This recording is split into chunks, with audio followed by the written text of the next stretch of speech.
కోడి గూసె మేడలోన కొలువుదిరే బతురాల బాలరెడ్డమ్మ రెడ్డమ్మ తల్లి సత్యమైన బాలరెడ్డమ్మ చిత్తూరు జిల్లాలోన వాయలపాడి తాలూకాలోన వాయలపాడి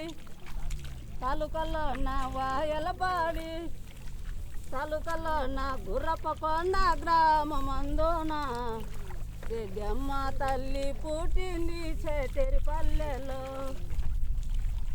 శిలామోరి సిగ్గంటలమ్మ పరుగురాళ్ళ దివెన్లమ్మ. పని అయితే వాన పడేటప్పుడు పని అయితే ఆగిపోతుంది మేడం. ఇంట్లో ఉండాల్సిందే, పని ఏం చేయలేము. చేలకి ఏ పంట వేసినా పోలేము. వాన తగ్గిన తర్వాత పోయి చేను చూసుకొని రావాల్సిందే తప్ప అంతకుముందు మనం ఏం చేయలేము. అయితే వాన పడ్డము సంతోషకరమే మేడం, ఎందుకంటే చాలా డేస్ అయిపోయింది.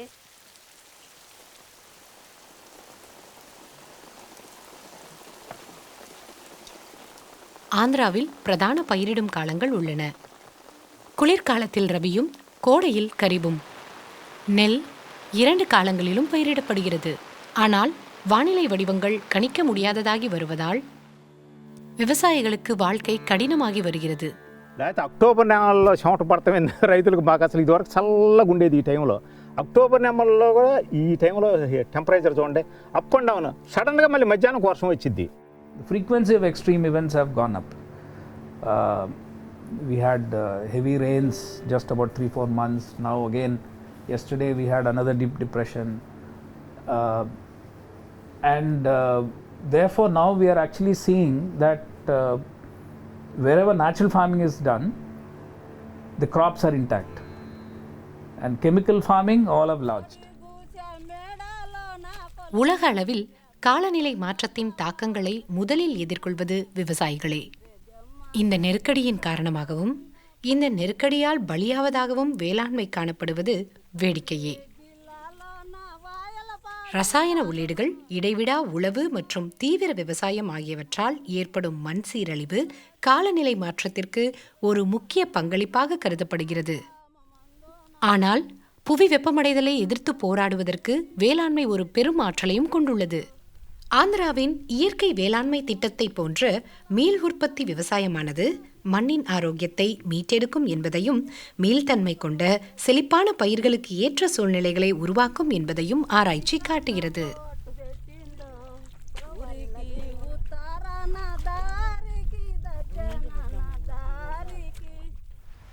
What is ATM? Oh, that's a fantastic model for ensuring that a household, typically, as you know, a farmer, once they sow a crop, they have to wait for 4 months or 6 months for income. For this entire 3 months, 4 months, 6 months, it's only expenditure, because it's a typical monocrop. There's nothing they get. Whenever they go to the field, they have to incur some expenditure. But through ATM, we are saying any visit to the farm is a source of income for you. It's more reliable than the bank's ATM, because you also get good health and money. Anusha 3 குழந்தைகளுக்கு தாய். இயற்கை விவசாயம் மேற்கொள்ளும் ஒரு விவசாயி. கடப்பா மாவட்டத்தில் உள்ள தும்மலூரு கிராமத்தில் உள்ள ஒரு மகளிர் சுய உதவி குழுவில் அவர் ஒரு தீவிர உறுப்பினராக இருக்கிறார். அனுஷாவிற்கும் விவசாயிகளான அவளது நண்பர்களுக்கும் இந்த கோவில் ஆழமான முக்கியத்துவத்தை கொண்டுள்ளது.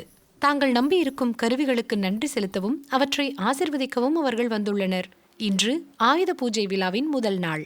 தங்களது தொழிலுக்கு பயன்படும் கருவிகளை கௌரவித்து நன்றி தெரிவிக்கும் ஒரு கொண்டாட்டம்.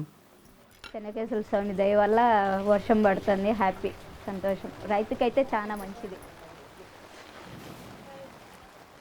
அவர்கள் அனைவரும் ஒரு சுய உதவிக்குழு மூலம் ஒன்று சேர்ந்தனர். சாதி மற்றும் வர்க்கத்தை கடந்து அவர்கள் சேர்ந்து மேற்கொள்ளும் பயணத்தில் அவர்களை ஒன்றிணைக்கும் ஒரு சமூகம் இது. ఫస్ట్ మేము ఇద్దరమే అక్క నేను ఉండేవాళ్ళం సార్. అక్క నేను ఇద్దరం కలుసుకొని ఒక 5-6 మందిని మార్చాము. ఇంకా మార్చాలని చూస్తున్నాం. మారుతున్నారు ఇప్పుడు. అందరూ మంచిగా వస్తున్నాయని ఇంకా చాలా బాగా చేపించుకుంటున్నారు రైతులంతా. ஆந்திர பிரதேசத்தில் மிகவும் பரவலாக பயன்படுத்தப்படுவது பிரபலமான விவசாய மாடலான பூஜ்ய பட்ஜெட் இயற்கை விவசாயம் அல்லது ZBNF ஆகும். சுபாஷ் பலேக்கர் அவர்களால் தொடங்கப்பட்டது.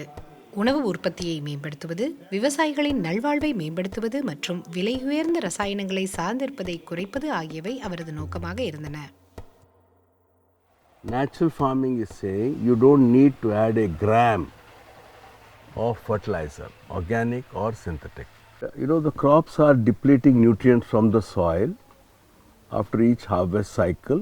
You have to ensure that the natural processes are not hindered and plants are able to get these nutrients through the microbial interface between the plants, soil and the microbes.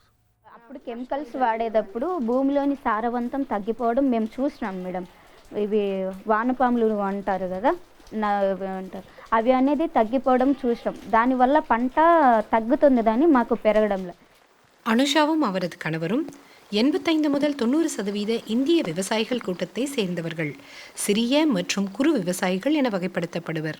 அதாவது அவர்களுக்கு சொந்தமான அல்லது அவர்கள் குத்தகைக்கு எடுத்த 5 ஏக்கருக்கும் குறைவான நிலத்தில் வேலை செய்து வருபவர்கள். இந்த பண்ணை அவர்களுக்கு சொந்தமானது. చెట్టు కిలోస్లో లెమన్స్ కొలవరు, మూటలు 25 kgs లేదా 50 kgs. మేము దీనికి ఒక 25 kgs వస్తాయి. ఎప్పుడు సేంద్రియ ఎరువులు వాడుతూ వచ్చినామో దానివల్ల మాకు పంట 1 year నష్టపోయినాం, తర్వాత మళ్ళీ బాగా వచ్చింది.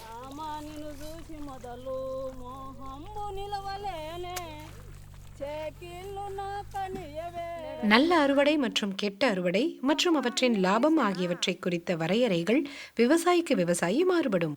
ஆனால் பெரும்பாலான விவசாயிகள் தங்கள் மண்ணின் வளத்தை இழப்பது குறித்தும் அது அவர்களின் விளைச்சலில் ஏற்படுத்தும் தாக்கம் குறித்தும் பொதுவாக கவலைப்படுகிறார்கள். இருப்பினும் மகசூலையும் வருமானத்தையும் எப்படி விரைவாக உயர்த்துவது என்பதுதான் அவர்களது முக்கிய குறிக்கோள். చాలాసేపు పని చేసి చేసి ఇట్లానే నిలబడుకుంటామా, అట్లా అయిపోయి. சந்திரகலாவின் கதை வித்தியாசமானது. இயற்கை விவசாயத்திற்கு மாறுவதற்கான அவரது உந்துதல் தனிப்பட்ட ஒரு விஷயம். కాస్త 5 years కింద ఇతనికి కాస్త ఫుడ్ పడక బయట ఫుడ్ తిని కాస్త ప్రాబ్లం అయింది. అప్పటి నుంచి అపెండిక్స్లో కాస్త ప్రాబ్లం వచ్చింది. ఫుడ్ అంతా ఇన్ఫెక్షన్ అయ్యి పేగు మీద పేగుబడి కాస్త ప్రాబ్లం ఉంది. అప్పటి నుంచి మేము ఇంకా కెమికల్స్ ఏం వాడకన్నా ఇట్లా న్యాచురల్ ఫార్మింగ్ ఎట్లా అని యూట్యూబ్లో సెర్చ్ చేసి బయట అందరిని అడిగి అక్కడి నుంచి ఆర్గానిక్ ఫార్మింగ్ అంతా చేస్తూ ఉంటే ఇప్పటికీ సెటిల్ అయింది బాగా. சந்திரகலா ஒரு குத்தகை விவசாயி. அவரது கால்நடைகள் மற்றும் மற்ற விவசாயத்தின் கூட்டு வருமானம் 4 பேர் கொண்ட குடும்பத்திற்கு போதுமானதாக இருக்கவில்லை. எனவே சில வருடங்களுக்கு முன்பு அவரது கணவர் குடும்ப வருமானத்தை ஈடு செய்ய வேலை தேடி வெளிநாடு சென்று விட்டார். அதனால் சந்திரகலா வீட்டையும் பண்ணையையும் நிர்வகிக்கும் அவசியம் ஏற்பட்டது. Little bit, not heavy, little bit only. But ప్రతిరోజు వీడియో కాల్ మాట్లాడడం వల్ల ఏం పెద్దగా అనిపించదు. Daily calling to 7 AM to 9 PM. Daily 7 PM to 9 PM. So today what will you tell him? We are telling all this. This one you are talking today.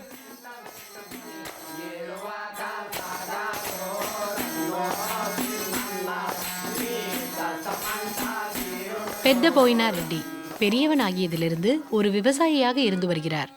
அவரது தலைமுறையை சேர்ந்த பலரையும் போலவே அவரும் ஒரு விவசாயியாக தனது பணியை பற்றி பெருமை கொள்கிறார். வேளாண்மையை ஒரு வாழ்க்கை முறையாக கருதுகிறார். அவரும் அவரது மனைவியும் எந்த ரசாயன உள்ளீடுகளும் இல்லாமல் இயற்கையாக வளர்க்கப்படும் தங்கள் வீட்டுத் தோட்டத்தை பற்றி பெருமிதம் கொள்கிறார்கள். இருப்பினும் இந்த தோட்டம் அவர்களது தனிப்பட்ட பயன்பாட்டுக்கு மட்டுமே. மறுபுறம் அவர்களின் மகன் ஒரு ரசாயன விவசாயி, பணத்தை பொறுத்தவரை வணிகப் பயிர்களுக்கு இயற்கை விவசாயம் ஏற்றதல்ல என்று நம்புபவர். కెమికల్స్ ఎక్కువ వాడుతున్నాము. అంతకుముందు న్యాచురల్ ఫార్మింగ్ నాన్న చేస్తున్నాడు. దానివల్ల ఆదాయం తక్కువ ఉంది. అది అన్నీ ఫెర్టిలైజర్ టయానికి దొరకవు న్యాచురల్ ఫార్మింగ్ సంబంధించినవి. ఈ రసాయన ఎరువులు మాత్రము తొందరగా దొరుకుతాయి. సపరేట్ షాప్స్ ఉన్నాయి, ఎప్పుడు కావాలంటే అప్పుడు తీసుకురావడం, స్ప్రే చేసుకోవడము. దానివల్ల ఎక్కువ పంటను ప్రొటెక్ట్ చేసుకోవడానికి ఎక్కువ ఆస్కారం ఉంది. దానికోసమే రసాయనాలకు ఎక్కువ మక్కువ చూపుతున్నాం. అందులో దిగుబడి కూడా రసాయనాలు వాడుతుంటే ఎక్కువ వస్తున్నాయి. ఇబ్బందులు పడిన వాళ్ళు ఎవరైనా ఉన్నారు? ఆరోగ్య ఇబ్బందులు నేను కూడా పడినా. ఈ రసాయనాలు ఏరుపురుగు రావడం వల్ల ఎక్కువగా గుళికలు స్ప్రే చేస్తాం. ఆ గుళికలు స్మెల్ చేయడం వల్ల ఫుడ్ పాయిజన్ అయ్యి వాంతులు, విరేచనాలు ఇట్లా అయ్యి 2-3 సార్లు కూడా అయినాయి. అయినా కానీ పంటను రక్షించుకోవాలి కదా, దానికోసమై సాహసం చేసి అల్టే చల్లుతుంటాం. மகசூல் மற்றும் வருமானம் மட்டுமே விவசாயிகளுக்கு பிரதானம் என்பது போல் தோன்றுகிறது. அது அவர்களின் ஆரோக்கியத்திற்கு ஆபத்தை விளைவித்தாலும் கூட. 1960களில் இந்திய அரசாங்கம் MS சுவாமிநாதன் போன்ற விஞ்ஞானிகளின் பங்களிப்புகளுடன் பசுமை புரட்சியை தொடங்கியது. அது வேளாண்மையையும் பலரின் வாழ்க்கையையும் கணிசமாக மேம்படுத்தியதால் விவசாயிகள் அது குறித்து நன்றியுள்ளவர்களாக இருந்தனர். இருப்பினும் விவசாயிகள் நிலத்தில் ரசாயனங்களை பயன்படுத்துவதில் எல்லை கடந்துவிட்டதாக திரு சுவாமிநாதன் அவர்களே பின்னாளில் ஒப்புக்கொண்டார்.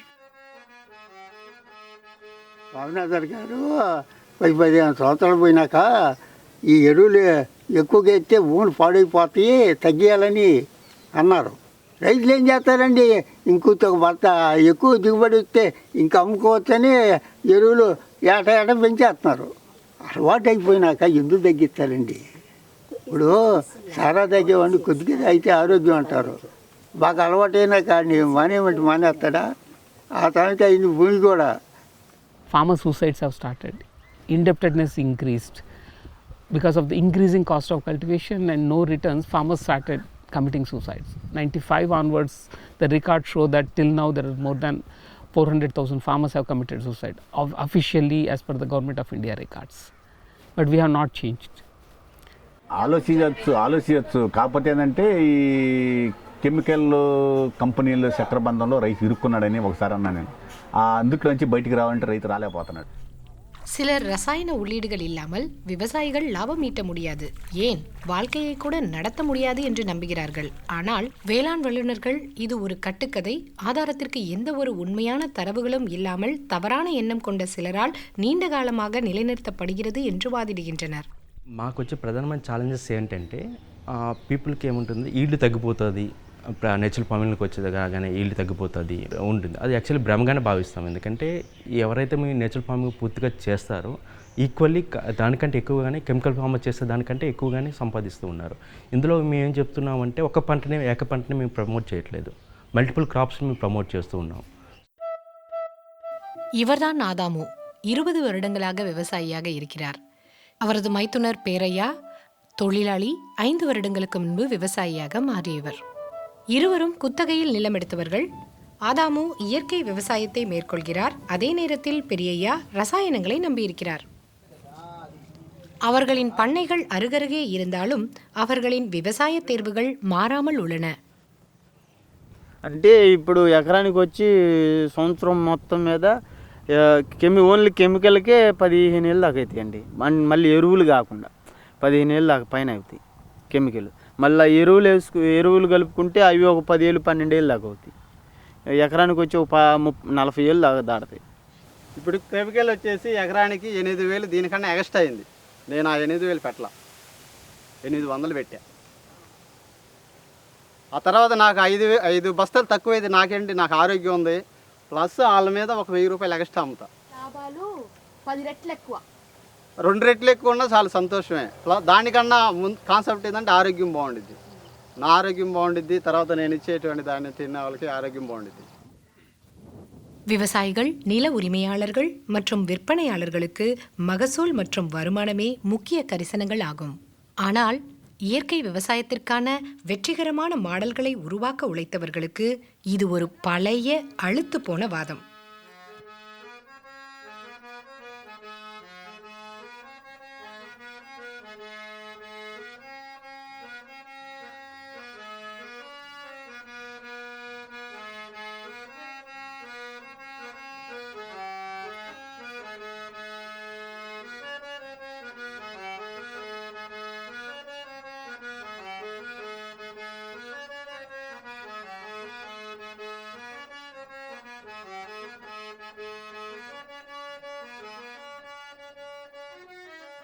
ஸ்ரீனிவாஸ் ரெட்டி, அவரது தந்தை, அவரது சகோதரர் மூவரும் இந்த 15 ஏக்கர் நிலத்தின் சொந்தக்காரர்கள்.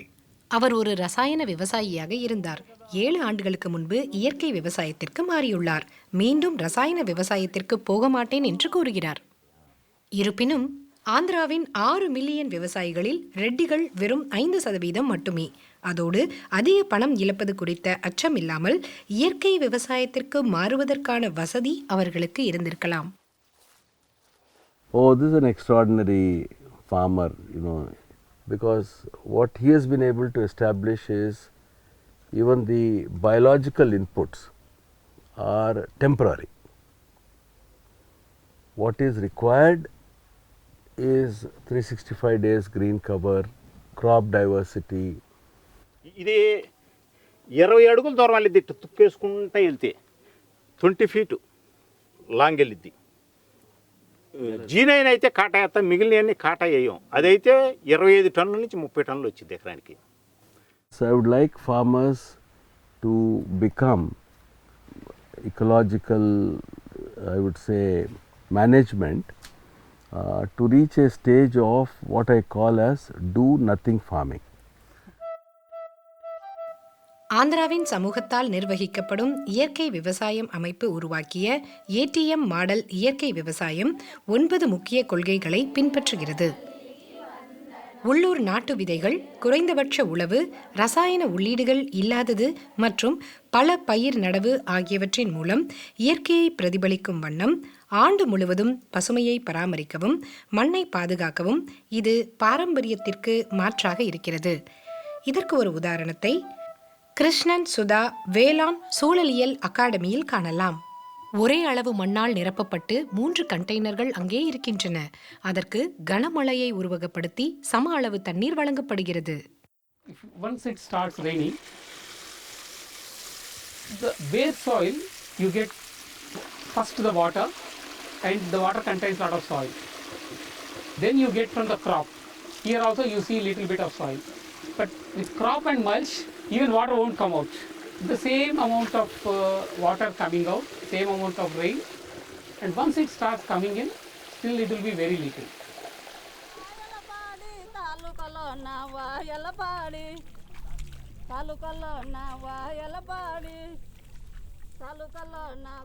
ఉమెన్ని కన్విన్స్ చేయడమే ఈజీ. మెన్ని కన్విన్స్ చేశాను. నేను అగ్రికల్చర్ డిపార్ట్మెంట్లో ఏడీగా కూడా వర్క్ చేశాను. మెన్ని కన్విన్స్ చేయడం కొంచెం డిఫికల్ట్. అలా ఉమెన్ని మనము తన హెల్త్ ఇష్యూస్ గురించి కానీ సాయిల్ ప్రాబ్లమ్స్ గురించి కానీ ఇవన్నీ వాళ్ళకి ఎక్స్ప్లెయిన్ చేసామనుకోండి, వాళ్ళు త్వరగా కన్విన్స్ అవుతారు. పిల్లల హెల్త్ పాడైపోతున్నాయి ఇలా చెప్పామనుకోండి, డెఫినెట్గా కన్విన్స్ అవుతారు.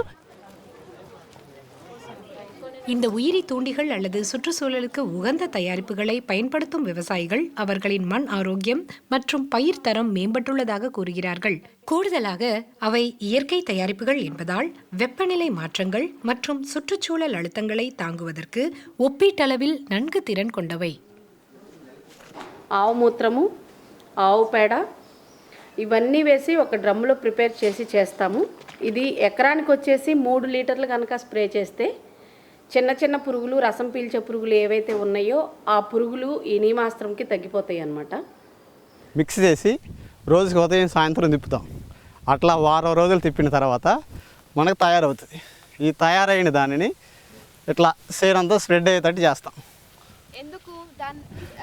దీనివలన భూమిలో మనకి పైరుకు ఉపయోగపడేటువంటి కణాలు పెరుగుతాయని. உயிர் உரத்திற்கும் ரசாயன உரத்திற்கும் இடையிலான விலையில் ஒப்பீடு இதுபோல் தெரிகிறது. 1 ஏக்கர் காய்கறி பண்ணைக்கு உயிரி உரத்தின் விலை $25. அதே நேரத்தில் ரசாயன உரத்தின் விலை $48. கூடுதலாக இந்த தயாரிப்புகளின் உற்பத்தியும் இப்போது நெறிப்படுத்தப்பட்டுள்ளது. இதனால் அவை மலிவு விலையிலும் பலருக்கும் அணுகக்கூடியதாகவும் இருக்கிறது.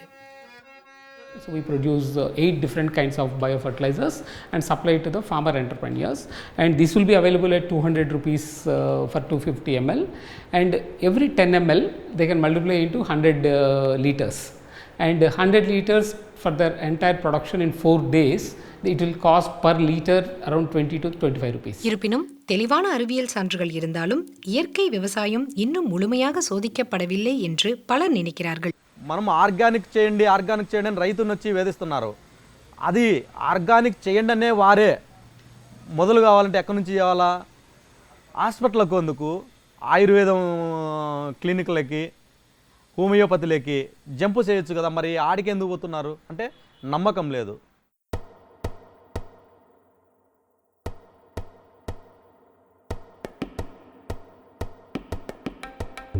விவசாயிகள் பெரும்பாலும் தங்கள் விளைச்சலையும் லாபத்தையும் சக விவசாயிகளுடன் ஒப்பிடுகிறார்கள்.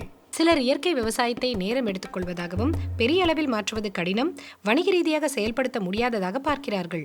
இருப்பினும் வருமானத்தை ஒப்பிடும்போது கருத்தில் கொள்ள வேண்டிய முக்கிய காரணிகளை அவர்கள் வழக்கமாக கவனிப்பதில்லை.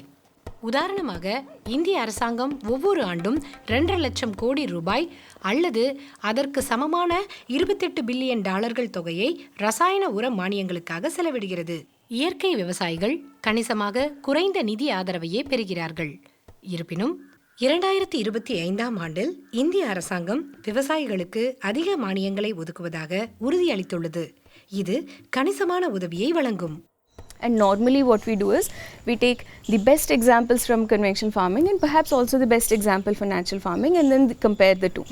Best example in terms of I had the highest yield this year or I had the best profit this year from this type of farming one year is actually not the full story.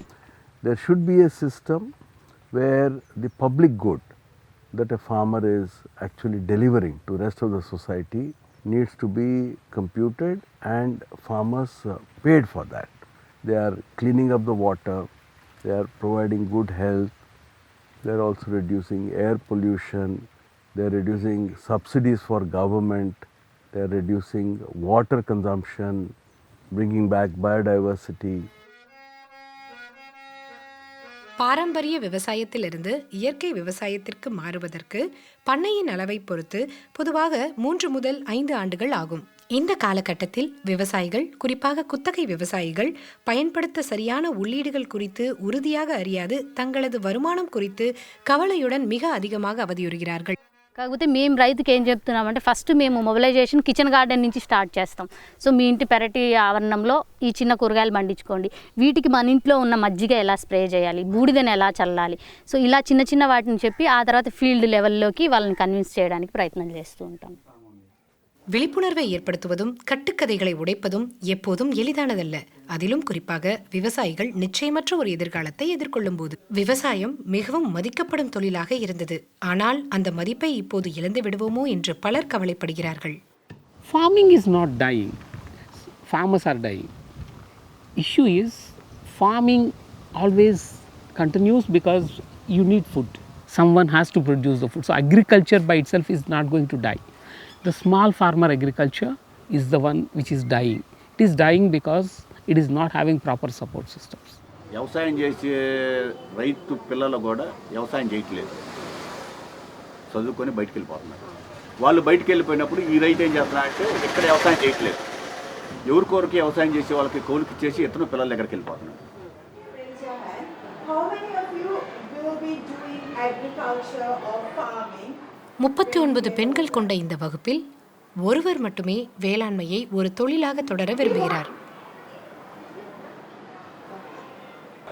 அதாவது ஆண்கள் வகுப்பிலும் வந்த அதே எண்ணிக்கை. అగ్రికల్చర్లోకి మనకి interest ఉంది, ఫార్మర్స్కి కూడా help చేయాలి, మనకి జాబ్ కూడా కావాలి అంటే ఏ వేలో వెళ్ళొచ్చు? Now we are trying to bring in introduce agriculture as early as classes 1 to 5, and it is better if we introduce straight away not the chemical farming but the natural farming, regenerative agriculture or agroecology as it is called in the globe. There is a lot of science that is emerging. One distinction we are making is there are a lot of people saying that natural farming is like homeopathy, it is Vedic agriculture. So we are actually saying today with the science that we can back up the natural farming.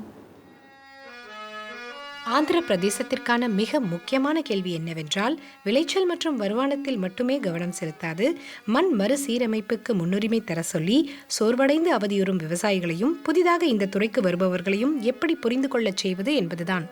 ஆனால் நுகர்வோர் சார்ந்த பொருளாதாரத்தில் இது எப்போதும் எளிதானதல்ல. 10 రూపాయలు 20 రూపాయలు rate ఎక్కువ పెట్టుకుంటాను కానీ రెడీగా ఉంటాం సార్. కానీ వీళ్ళు 100% అలా పండిస్తున్న కాన్ఫిడెన్స్ మనకి రావాలి. ఇప్పుడు ఆర్గానిక్ సైడ్ మనకి వెళ్ళాలని ఉందండి, ఇవన్నీ తెలుసు వద్దని కొనుక్కోవడానికి మనకి స్తోమత తినాలి కాబట్టి ఇవి తింటున్నాం. ரசாயன உள்ளீடுகள் இல்லாமல் வளர்க்கப்படும் விளைபொருட்கள் தங்களுக்கு நல்லது என்பதை விவசாயிகளும் நுகர்வோரும் அறிவார்கள். இருப்பினும் அதிக நுகர்வோர் விலை மற்றும் விவசாயிகள் சந்தையை விரைவாக அணுக இயலாமை இவற்றின் காரணமாக இந்த சந்தை இன்னும் ஒரு உயர்நிலை சந்தையாக கருதப்படுகிறது. ஆனால் சேஷமா போன்ற சில சிறு விவசாயிகள் இதை சமாளிக்க வழிகளை கண்டுபிடித்து ஒரு வெற்றிகரமான வணிக மாடலை உருவாக்கியுள்ளனர். మా పొలంలో పండించిన కూరగాయలు 10 మందికి తెలియాలని నా మొబైల్లో స్టేటస్ పెట్టుకుంటా. అవి చూసి రైతులు కానీ తెలిసిన వాళ్ళందరూ పలానా ఆమె దగ్గర మనకి ప్రకృతి వ్యవసాయ కూరగాయలు దొరుకుతాయి, వాళ్ళు వచ్చి నా పొలం దగ్గరే కొనుక్కుంటున్నారు. మిగిలినవి ఇళ్ళ దగ్గర అడిగిన వాళ్ళకి కూడా సాయంత్రం పూట నేను వస్తా కోసుకొచ్చి ఇంటి దగ్గర సాయంత్రం పూట అమ్ముతున్నాను. இருப்பினும் அவளுடைய குடும்பம் தங்கள் வாழ்வாதாரத்திற்காக அவளுடைய வருமானத்தை மட்டுமே நம்பி இருக்கவில்லை. Yes, the model can be scaled up. The players who could do that are already involved in these conversations. It is, of course, the farmers, the government. It is actually the larger set of consumers that are not engaged enough in the conversation in India today. வேளாண் துறை நுகர்வோர் தேவையால் இயக்கப்படுவதாகும். இயற்கை விவசாயம் மலிவு விலையில் கிடைக்கும் வரை அது ஒரு நிலையான மற்றும் பெரிய அளவிற்கு எடுத்து செல்லக்கூடிய மாற்றாக உருவாகாது. రైతులపై నింద వేయలేము. మీలాంటి మేధావు అంటే వర్గం సైంటిస్టులు, తర్వాత పాలక వర్గాలు వీళ్ళందరూ కలిసి దీన్ని డెవలప్ చేసుకునే విధానం ఆలోచించితే బాగుంటుందేమని నా ఆలోచన. பல ஆண்டுகளாக இந்திய அரசாங்கமானது தீங்கு விளைவிக்கும் பூச்சிக்கொல்லிகளை தடை செய்வது, ரசாயனம் இல்லாத விவசாயத்தை ஊக்குவிப்பது, வேளாண் கல்விக்கான வாய்ப்புகளை விரிவுபடுத்துவது போன்றவற்றின் மூலம் பாதுகாப்பான வேளாண்மையை உருவாக்குவது என்ற அதன் உறுதிப்பாட்டை நிரூபித்துள்ளது.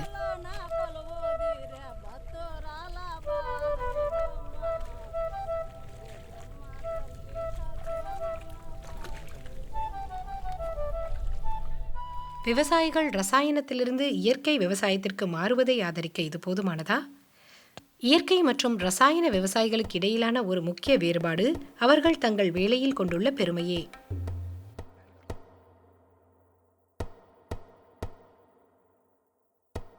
நாங்கள் பேசிய கிட்டத்தட்ட அனைவரும் இயற்கை விவசாயமானது நமது ஆரோக்கியத்திற்கும் நமது கிரகத்திற்கும் நன்மை பயக்குவது அதோடு அவசியமானது என்பதை ஒப்புக்கொண்டனர்.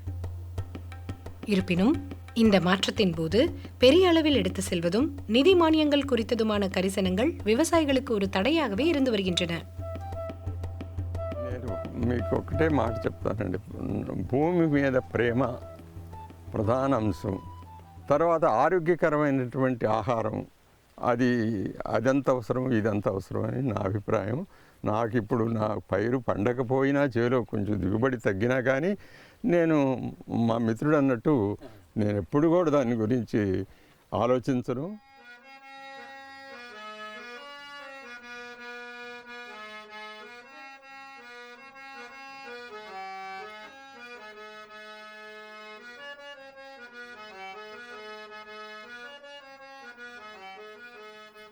ஆன்மீக கண்ணோட்டத்தில் பார்த்தாலும் சரி, அறிவியல் கண்ணோட்டத்தில் பார்த்தாலும் சரி, பூமி உயிர் வாழ்வதற்கு ஆரோக்கியமான மண் அவசியம்.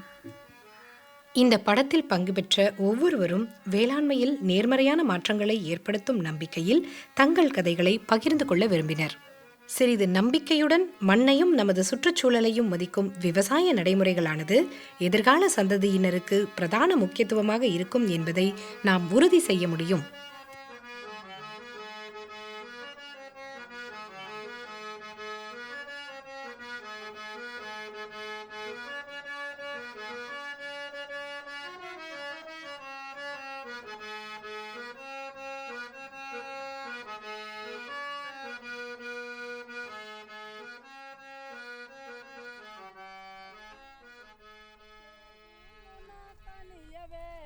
ఉరిమిల్ల చేరి ముద్దాడ దశరథుడు చూస్తే నిన్ను పుడమిలా బ్రతుకనియడు మీ మామ దశరథుడు అనగా ఎవరే ఉరిమిల్ల మా తండ్రి కాదంటావా బామా నిన్ను చూసి మొదలు మోహంబు నిలవలేనే చేకిళ్ళు నాకనియవే ఉరిమిల్ల చేరి ముస్తాడనియవే మాయత్త కౌసల్య దూస్తే నిన్ను పుడమిలా బ్రతుకనియదు మీ అత్త కౌసల్య వనగా ఎవరే ఉరిమిల్ల మా తల్లి కాదంటవా బామ్మ నిన్ను చూసి మొదలు మోహంబు నిలవలేనే చేకిళ్ళు నాకనియవే ఉరిమిల్ల చేరి ముద్దాడనియవే మా మామ దశరథుడు చూస్తే నిన్ను పుడమిలా బ్రతుకనియడు మీ మామ దశరథుడు అనగా ఎవరే ఉరిమిల్ల మా తండ్రి కాదంటావా బామా నిన్ను చూసి మొదలు మోహంబు నిలవలేనే చేకిళ్ళు నాకనియవే